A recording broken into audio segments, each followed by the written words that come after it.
Important ఉంటే కానీ భువనగిరిలో 2 మీటింగ్లు అటెండ్ కావాలని ప్రత్యేకంగా టైం తీసుకొని వచ్చిన సీతక్కకు నేను ధన్యవాదాలు కృతజ్ఞతలు 2 తెలియజేస్తున్నా. అలాగే మీ ప్రియతమ నాయకులు ఈరోజు జన్మదినం కూడా చేసుకుంటుర్రు. మరి ఆయన జన్మదినానికి మీరందరూ కూడా గెలిచి ఆయన గిఫ్ట్ ఇవ్వాల్సిన అవసరం ఉందని కూడా మీ అందరికీ తెలియజేస్తున్నారు.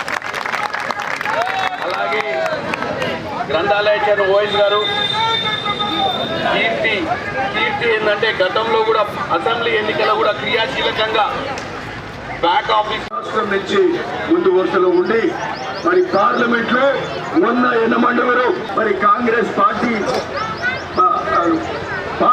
పార్టీ గొంతు వినిపిస్తూ మరి ఈరోజు బీజేపీని ధైర్యంగా ఎదురొడుతున్నటువంటి మరి మన యువ నాయకుడు చామల కిరణ్ కుమార్ రెడ్డి గారు మాట్లాడాల్సిందిగా కోరుతున్నాం. భువనగిరి మున్సిపల్ ఆఫీస్లో కూర్చుంటుంది. మీరందరూ కూడా మనకు సంప్రదించి గ్రామ పంచాయతీ ఎన్నికలలో కూడా పార్టిసిపేట్ చేసింది. ఖచ్చితంగా పెన్షన్లు కూడా తప్పకుండా అందిస్తాం. ఇందిరమ్మ ఇల్లు పెంచుతాం. మరి అదే విధంగా మా మహిళలకు ఇచ్చిన వాగ్దానాలు అన్నీ కూడా కొద్ది ఆర్థిక ఇబ్బందులు ఉన్నాయి మీకు తెలుసు. మరి వాళ్ళంతా లూటీ చేసిపోయినారు, దోచుకున్నారు, దాచుకున్నారు, పంచుకునే కాడ పంచాయతీలు పెట్టుకున్నారు. బిడ్డ అని చూస్తలే, చెల్లె అని చూస్తలే, అన్న అని చూస్తలే, తండ్రి అని చూస్తలే, ఎవరు చూస్తలేరు. ఆస్తుల కోసం పంచాయతీలు అయితేనే ఉన్నాయి కేసీఆర్ కుటుంబంలో.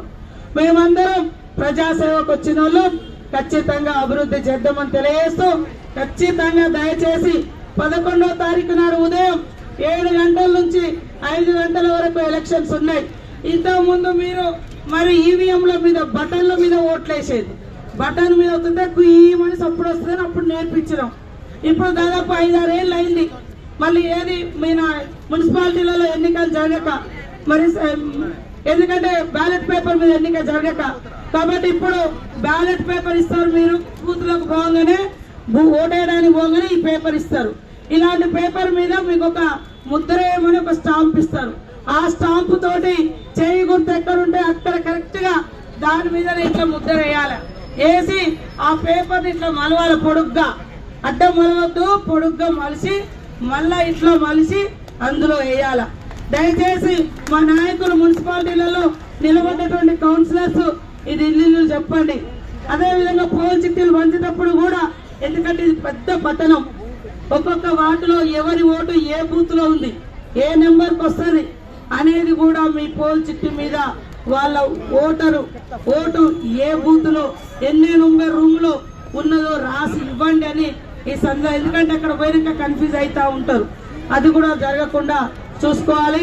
అందరు దయచేసి నేను కూడా ఈ నియోజకవర్గ అభివృద్ధి కోసం, నీళ్ల కోసం ప్రభుత్వాన్ని నిలదీసి తెలంగాణ గొంతుగా వినిపించడం కోసం మాత్రం నిరంతరం అక్కడికి వెళ్తా ఉన్నటువంటి కిరణన్నకు, మన గ్రంథాలయ చైర్మన్ గారికి, టౌన్ ప్రెసిడెంట్, ఇతర సీనియర్ నాయకులు, మరి 1వ వార్డు నుంచి 35వ వార్డు వరకు 35వ వార్డు వరకు పోటీ చేసినటువంటి కౌన్సిలర్స్, వాళ్ళ గెలుపు కోసం ఆహర్నిశలు ఇక్కడ టికెట్ వచ్చినా రాకున్నా సీనియర్ కార్యకర్తలు ఆ 35 మంది వార్డు కౌన్సిలర్స్ ను గెలిపించడం కోసం కష్టపడుతున్న మా నాయకులకు అందరికీ పేరు పేరున నమస్కారాలు, ధన్యవాదాలు.